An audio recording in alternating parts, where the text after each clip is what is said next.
Hi guys, good evening. Ngayon mag-unwrap tayo. Actually na-unbox ko na to. Na-unwrap na namin tong gamit namin sa camping nito. Excited ako ipakita sa inyo to kasi nakakatuwa siya. Napaka-portable niya. Talagang pag ito dala nyo, kahit siguro nakabike kayo, buhay kayo sa camping. Alam ko marami nang gumagamit nito.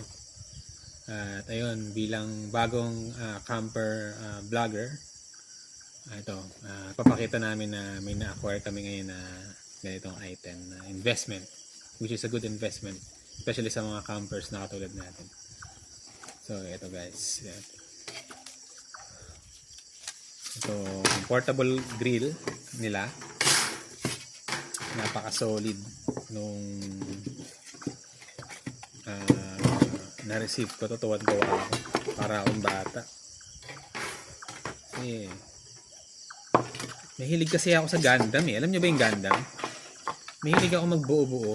May mga puzzle, yan. Paborito ko yan eh. Eh nakita ko to, grabe para siyang tinan nyo oh. Parang robot. Oh. Ganito lang siya, napakadali. So kung nakamotor kayo, napaka ano niya, kumbaga hindi kayo mahihirapan. Wala nyo na kailangang maghanap ng grill, like for example sa mga resorts or doon sa mga camping sites or anywhere na walang grill. Ito lang. Tingnan nyo naman kung gano'ng kaliit yung susot oh. Ito lang dala nyo. Kahit saan siguro sa aeroplano mag-grill kayo, pwede. Mag-ihaw kayo sa aeroplano o kaya sa barko, sa taas ng barko. Makakaihaw kayo. Ito yung kanyang size. So, kasya dito siguro yung kahit yung sausage na dalawa or tatlo na malalaki, matataba. Kasya dito.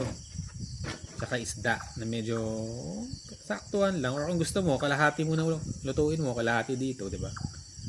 Yun lang. Napaka-solid guys. Sa Shopee lang to, online, sa Lazada makikita nyo rin to. Which is, alam ko nakikita nyo na to sa mga campers. Pero, ayan. Just wanna share this incredible item na pwede nyo ring magamit, especially outdoors, do sa mga outdoorsy people dyan. So, ayun lang. Mamaya, mapakita ko kung paano siya, yung iniihawa na siya. Good evening. Ano yung nato? Dahil, siyempre, hindi ko naman kami close, like, hello.